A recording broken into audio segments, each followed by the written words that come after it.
We all know that Constitution was adopted by the Constituent Assembly on 26 November, and we celebrate this day as Constitution Day to pay tribute to the constitutional moralities, principles, ethics, and to its makers. It was formed for the purpose of writing a constitution for an independent India, which was a long cherished dream. The Constitution is the rule book which governs the country.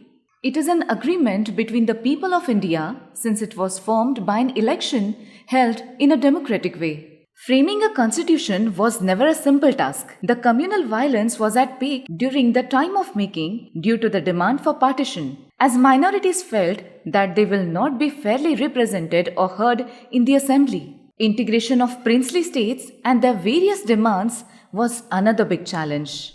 The idea of a constituent assembly was first proposed in the year 1934 by M.N. Roy.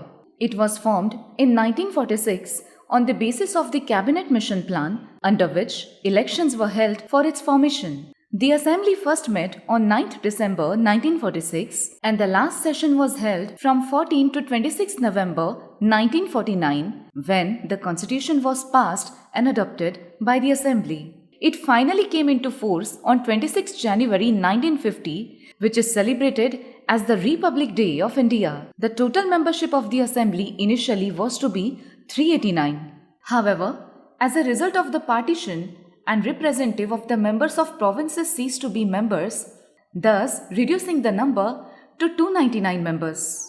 On 13 December 1946, Pandit Jawaharlal Nehru moved the objective of resolution. 9 women representatives were present in the first meeting of the Constituent Assembly. Dr. Sachidananda Sinha was the temporary chairman of the assembly. Later on, Dr. Rajendra Prasad was elected as the president. Money spent in framing the constitution was Rs 64 lakhs. The Constituent Assembly served as India's first parliament. The Constitution of India was drafted after contemplation of 2 years 11 months. Before making, it went through several drafts and readings by the Constituent Assembly. Many debates and deliberations took place to draft it. Various parts have been adopted from the constitution of different countries, keeping at the core the basic structure of the Indian Constitution as laid down in the preamble.